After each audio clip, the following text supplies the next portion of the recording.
Aujourd'hui, on parle de Mufasa, le roi lion. Si vous me suivez, vous savez que j'avais des attentes assez basses pour ce film, notamment à cause du remake live action de 2019 que j'avais trouvé plutôt décevant, un simple copier-coller du dessin animé sans grande prise de risque. Cela dit, dès le début de l'annonce, avant de voir qu'ils avaient changé les origines de Mufasa, j'étais quand même assez confiant, car au moins cette fois, ils allaient partir de zéro avec une histoire qu'on ne connaissait pas. De ce fait, le film ne pouvait être que plus appréciable que le copier-coller précédent.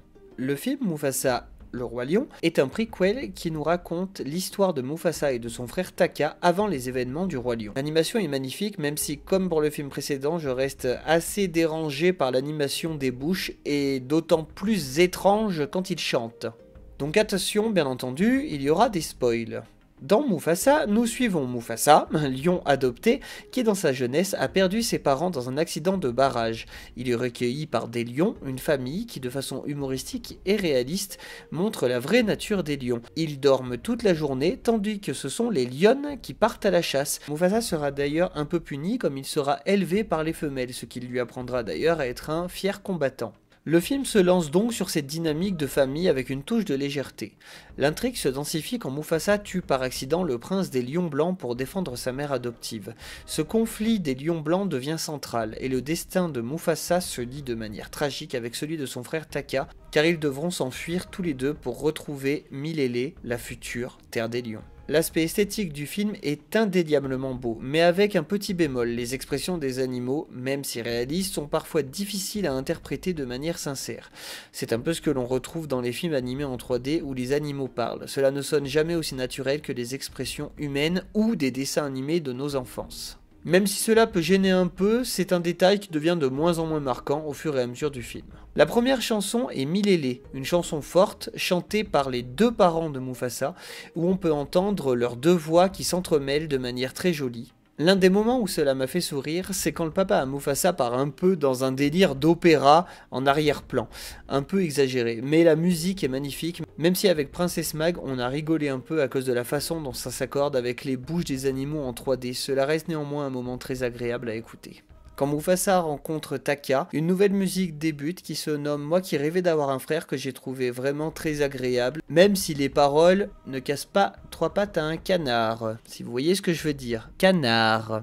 La blague m'a bien fait rire. L'autre musique qui m'a marqué, c'est après leur rencontre avec Sarabi, Zazu et Rafiki, car l'humour continue comme Zazu crie au milieu des voix qui s'entremêlent, ça rend à la fois magnifique et en même temps c'est hilarant. On a vraiment adoré. J'ai adoré vraiment toutes les musiques en général dans ce film, mais petite étoile sur ces trois-là. J'aimerais bien mettre le point que j'adore ça, mais j'ai l'impression que depuis Encanto, Disney essaye de vraiment beaucoup plus faire en sorte que, alors je sais pas comment ça s'appelle, je crois qu'on dit que ça s'appelle un canon.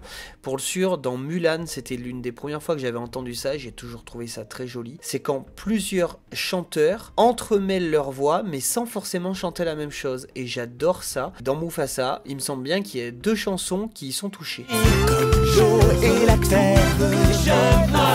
Pour ce qui est des personnages et relations, le film était un vrai clin d'œil au Roi Lion 2. Avec Kiara par exemple, un personnage qui appartient à une suite Disney, cela a du sens quand on considère que la chanson principale du film, Ils vivent en toi, qui apparaît plusieurs fois dans le film, rappelle le message de transmission d'héritage familial très présent dans l'histoire. Mais le personnage de Taka, alias Scar, souffre d'une transition beaucoup trop rapide selon moi. Il passe de la version un peu rigolote et naïve à un personnage aigri de manière presque instantanée après une petite déception amoureuse. C'est peut-être là que je trouve un petit défaut au film. Le changement de caractère de Taka est trop brusque, ce qui nuit à la crédibilité de son évolution. Petite notion au père adoptif de Mufasa, il lui fait remarquer que son nom signifie roi, un clin d'œil évident à son destin. D'ailleurs, j'ai fait une petite vidéo là-dessus, si ça vous intéresse, sur tous les noms du roi lion, c'est très intéressant. Ce qui est drôle, c'est que ce même père a appelé son propre fils Taka, qui signifie détritus. C'est une ironie que je trouve assez cocasse et qui me fait sourire. Cela souligne un certain décalage dans la manière dont les noms sont perçus dans le film.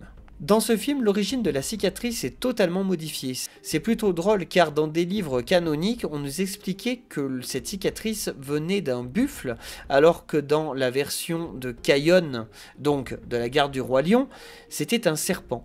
Enfin, une petite observation amusante que je trouve un peu cringe, là où dans le roi lion, tous les autres animaux sont plus ou moins muets, On voit quand même des girafes, des buffles, des gazelles qui viennent parler à Mufasa et à tout son groupe à la fin. Alors qu'on sait très bien que bon, ils vont finir par en bouffer une grande partie. Donc voilà, mais bon, c'est le côté cocasse qui existe depuis le premier Roi Lion. En conclusion, Mufasa est un film intéressant avec une histoire inédite qui, même si elle ne brille pas par une grande originalité dans certains aspects, parvient à apporter de la fraîcheur au récit. J'ai un gros coup de cœur pour les musiques que je vais souvent réécouter à mon avis, avec quelques moments surprenants et très plaisants à entendre. Les personnages sont attachants. Je fais vraiment un gros big up à Sarabi et à Taka avant qu'ils ne deviennent Scar. Comme je vous dis, ça va trop vite. Tout va trop vite autour de ce personnage. Au niveau du nom, au niveau de comment Mufasa réagit après qu'il l'ait sauvé, mais en fait, d'ailleurs qu'il l'ait sauvé en utilisant ses griffes 2 fois dans le film, je trouve que ça fait beaucoup, une fois ça aurait suffi. C'est pour nous rappeler que voilà, comment est-ce qu'il va le tuer. C'est un film vraiment agréable à regarder, que c'est sûr que je reverrai, et je pense que je vais beaucoup réécouter ses musiques. J'espère qu'il va vraiment marcher de façon à vouloir nous donner plus de prequels, plus de choses sur des personnages qu'on ne connaît pas beaucoup. J'ai eu peur qu'ils aient détruit Mufasa et pas du tout. Parce qu'au final, on ressent vraiment qu'ils ont voulu rattacher ce film au film de 2019 et pas à la légende du Mufasa de notre enfance, du dessin animé, malgré le fait que oui, ils aient vraiment intégré Kiara, qui n'est censé pas forcément être canonique, et possiblement Kayon, que l'on aperçoit à la fin du film. Voilà, j'espère que cette petite vidéo vous a plu, j'espère avoir vos avis en commentaire, bisous.